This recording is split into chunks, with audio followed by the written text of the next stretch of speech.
matemática, como na própria vida, nós estamos sempre às voltas com a solução de problemas. Mas nas aulas de matemática, a resolução de problemas é com certeza o maior dos problemas. Mas é uma vivência que, se praticada em conjunto, permite que todos aprendam, é muito rica. Mas fica uma dúvida, como é que o professor pode facilitar e até mesmo enriquecer esse processo? É sobre isso que a gente vai conversar agora.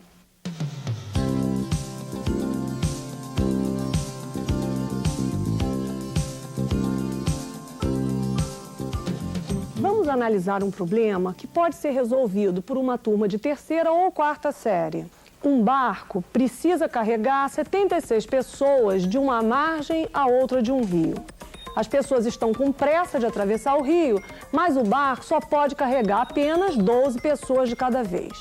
O que se quer saber é quantas viagens esse barco terá que fazer para transportar essas pessoas. Nós, adultos, percebemos logo que se trata de um problema de divisão. Não se trata de repartir uma quantidade entre pessoas, mas a divisão não serve só para repartir. Nesse problema, por exemplo, nós precisamos saber quantos grupos de 12 pessoas cabem nas 76. Cada grupo desses resulta numa viagem do barco. Em outras palavras, nesse problema, nós estamos verificando quantas vezes o 12 cabe no 76. São 7 viagens. 6 delas com 12 pessoas e uma com 4 pessoas.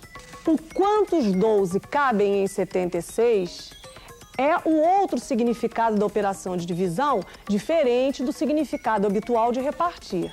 É usando esse significado que se resolve o problema. Mas o problema não precisa obrigatoriamente ser resolvido pela divisão. Numa turma de terceira série, por exemplo, é comum os alunos ainda não reconhecerem o significado da divisão de que falamos. Mas se eles forem incentivados pelo professor, encontrarão meios de resolver o problema. Por exemplo, podem fazer 76 menos 12 igual a 64. 64 menos 12 igual a 52. 52 menos 12, por sua vez, é igual a 40.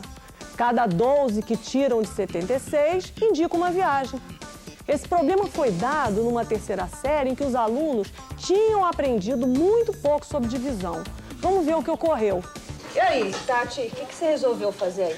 Vocês tinham falado pra mim que eu fazia de um jeito, agora vocês resolveram mudar? Aquilo é complicado. É complicado? Tati? Porque tá tirando de sonho fazer 2007. A classe foi dividida em duplas. A professora conversou com várias duplas. Ela não explica, mas faz perguntas, incentiva, desafia. O que a gente vai ter que descobrir agora é quantas viagens vão ser necessárias para o barco fazer. Mariana, quer perguntar? O que você quer perguntar? Era só que de vezes, só de vezes, sim? Renê, por que você está fazendo desse jeito? Porque para dividir, que as pessoas vão atravessar de um lado para o outro lado. Eu acho que seria legal isso que vocês fizeram. Vocês foram fazer de cabeça? Vocês foram fazendo isso? Não, foi escrevendo. Eu acho que era bom deixar isso, não acha?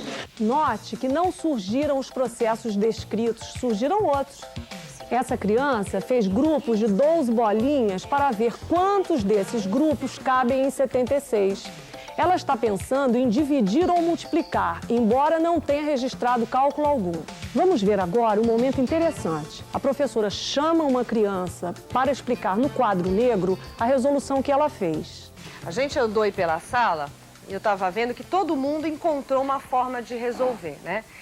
Eu escolhi uma forma de resolver, que é a forma do Ferrari, que está aqui na lousa, e ele vai vir explicar pra gente o que ele fez e por que ele fez dessa maneira aqui, o problema dele. Vem, Ferrari. Por quê? Eu não sei explicar direito. Olha o seu desenho que você fez, suas operações. Vê se as suas operações te ajudam a você explicar para os colegas o que você fez.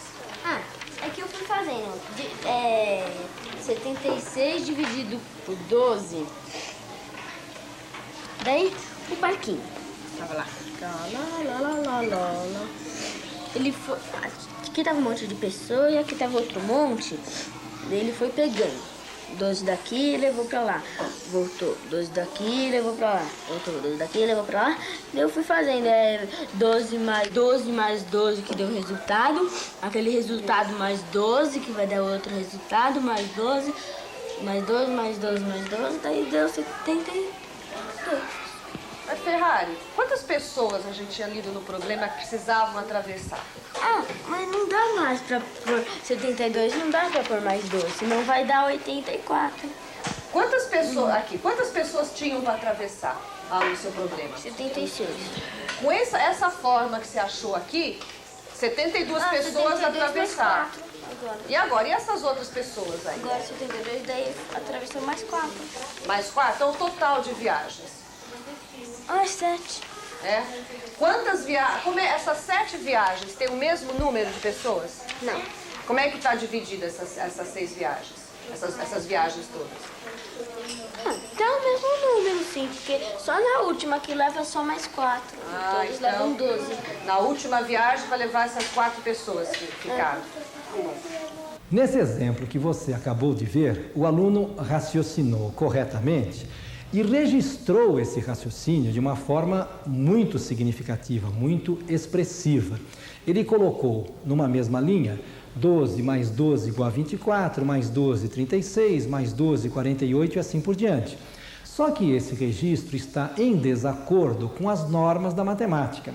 O correto é escrever 12 mais 12 é igual a 24. Na outra linha, 24 mais 12 é 36. Na outra linha, 36 mais 12 é 48 e assim por diante.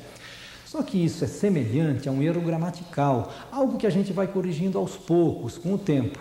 Nesse momento, importante mesmo é o raciocínio que ele fez correto. Pode parecer estranho que esse problema tenha sido resolvido por mais de uma maneira. Isso não acontece quando o professor dá uma teoria e os problemas vêm logo depois, como uma aplicação ou como uma forma de verificar a aprendizagem. Nesse caso, claro que os alunos escolhem quase sempre o mesmo caminho, porque já sabem que o problema deve ter relação com o que o professor explicou antes, com a teoria que o professor ensinou antes do problema. No entanto, nos casos em que vimos, o professor não tinha dado teoria prévia. Os alunos, sem dicas, sem pistas, tiveram que usar seus próprios recursos e experiências.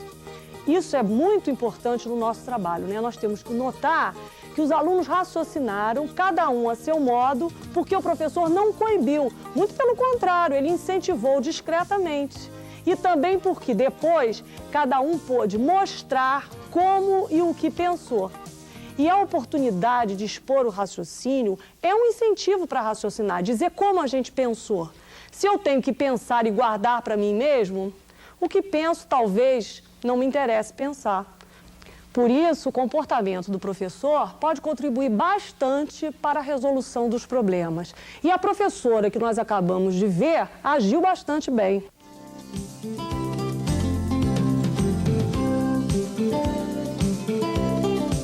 Bem, nós já vimos que a atitude do professor é fundamental para que os alunos façam progresso na resolução de problemas. Ele deve incentivar e valorizar o raciocínio, dar voz ao aluno, né, e promover o diálogo na sala de aula.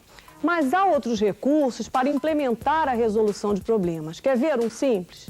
É evitar problemas ruins. Por exemplo, Maria comeu no almoço 245 milésimos de uma melancia. Quanto sobrou para o jantar? Problemas assim tiram o interesse de qualquer um na resolução de problemas.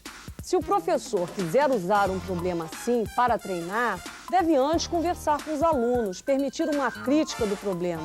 Pode ser que os alunos até se divirtam com o absurdo da situação.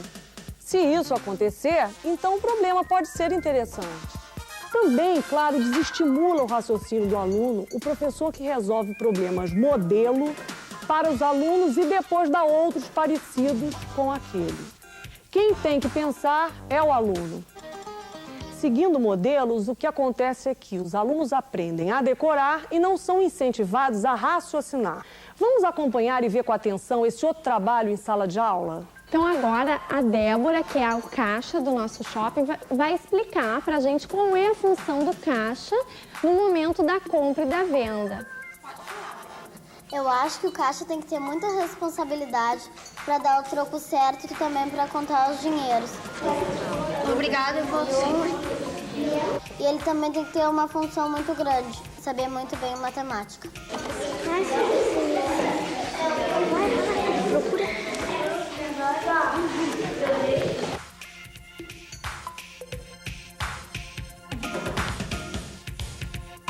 Vivências, experiências são importantes para a resolução de problemas. Vivenciando as situações como essas, as crianças terão mais facilidade de raciocinar em problemas que envolvam compra, venda, troco, porque eles tratarão de realidades que lhes são familiares. Nem sempre, porém, é possível propiciar às crianças todas as experiências relacionadas a uma situação-problema. Às vezes é difícil. Por isso, nós, professores, devemos estar atentos para tudo que pode estimular o raciocínio e converter-se em problema de interesse para as crianças. Às vezes, no meio de um diálogo envolvendo outras disciplinas, há oportunidade para resolver problemas. 64. Quanto que custa a rifa? 50. Dá o dinheiro ou não? Dá. 50 reais. Por que que dá? Porque receberam mais. Porque receberam mais. Mais do que 50? Aqui, a turma estava lendo uma história infantil, quando surgiu uma situação que a professora transformou num problema. Outras vezes, um simples jogo de baralho, que serve para desenvolver cálculo mental, também pode conter muitos problemas. Esses problemas, no contexto do jogo, as crianças têm interesse em resolver. Como exemplo, veja esse jogo de segunda série, é o jogo do 21. Com 3 cartas, é preciso somar 21 pontos em cada jogada. Essa é a proposta. Então, cada uma delas é um problema para uma criança de segunda série. Mas é um problema que dá prazer, que dá vontade de resolver. Você acabou de ver uma série de sugestões para o trabalho em sala de aula. Trabalhos em grupo, dramatizações, problemas orais, jogos, etc. Mostramos também o trabalho de uma professora em relação a um problema de divisão, aquele do barco. Em todos eles, o raciocínio do aluno é valorizado. Cada um pôde pensar do seu jeito e depois pôde explicar o seu raciocínio. Há sempre diálogo entre professor e aluno, e entre aluno e aluno, que também é da maior importância. O professor não é aquele que resolve os problemas. Ele levanta questões, incentiva e discute. Em muitos casos, ele até nada explica e deixa mesmo essa tarefa para um aluno. Pois é, o sucesso na resolução de problemas começa aí. Hoje nós ficamos por aqui e até breve.